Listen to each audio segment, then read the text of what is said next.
And is there a difference in the consent decree of New Orleans versus Baltimore? So the answer is both yes and no. Okay. So they're almost the same. That one was 492 paragraphs. This one is 510 paragraphs.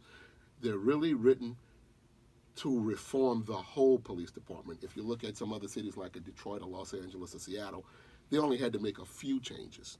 In those two departments, it was 100% makeover. So we could have a reality show called Makeover, or whatever you want to call it. But so they're the same in that regard. But they're different because there were mistakes made in the first one and lessons learned from those mistakes that drove the writing of this one. So when this one was created, it was created off some of the lessons learned from New Orleans. So it's not as overbearing. It is not as cumbersome. There's a little more flexibility built into this one than we had in New Orleans because that was the country's toughest consent decree. Now this one is the country's toughest consent decree. Baltimore's is. Wow. But we've learned some of the lessons that kind of hindered some of the things we needed to do. Those considerations were given to Baltimore when creating this one. Socialize concepts so that people don't resist change, but they rather embrace it. And then once officers find that this new thing that we're asking them to do, they find that it's a good thing, then they can begin to run fast with it. But it was about building the right leadership team, understanding what best practices are, find them, bring them to our department, but implementing them in a digestible way where officers can digest it and not shoving it down their throat so fast that they reject it. And so all of that has to happen kind of like at the same time, every day, all the time. Commissioner, let's talk about your experience with the consent decree. How did it come about in New Orleans? And I think we're moving, I'm hearing we're moving slow. And I sometimes believe that it's better to be slow and right than fast and wrong.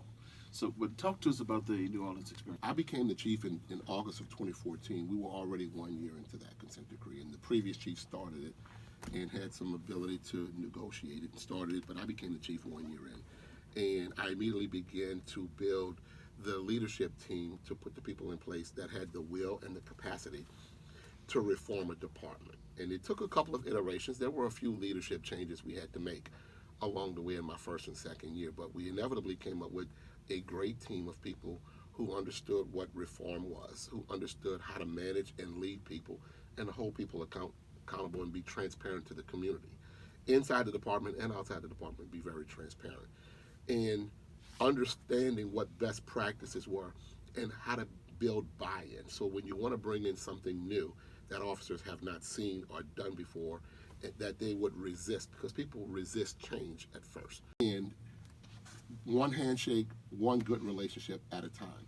But I would ask the community to not judge us always by the one incident that one person might do from time to time that's a bad decision, but rather also look at my response to it, the appropriate response that people may not have seen in Baltimore, how we respond to the negative things police officers do when they make a bonehead decision, and then judge us by the response, and then how we fix it, and then how we tell you about it in a very transparent way. One of the first things I did is to demonstrate that I was accessible to the community. So I started my career here in Baltimore by meeting with the community every night, and I took 3 hours each night for 9 straight nights. I took their questions head on by myself and continuing to be accessible to the community. That's number one. Number two, building systems of accountability in the department, either through technology or through human interface, where we are, number one, building this accountability where we can reward good behavior and punish bad behavior, and then be transparent to the community about what we're doing. And hiring the best possible team in of leaders to make sure we can implement and sustain this consent decree and become compliant, and then become very transparent with the public. So the very first thing I did was just to be accessible. That's what we want: accessibility, accountability, and transparency. You're piggybacking on what I just said. People making a decision to carry those guns, then inevitably while carrying it, they're going to make a decision to use it. We're working to re-engage our department so that we can, number one, have the confidence to engage people who are carrying the guns, but the competence to do it. And that's going to be with training. But a lot of officers are scared to go out, and what they're telling me is they don't want to get in trouble with the department. They don't want to get prosecuted for making a mistake.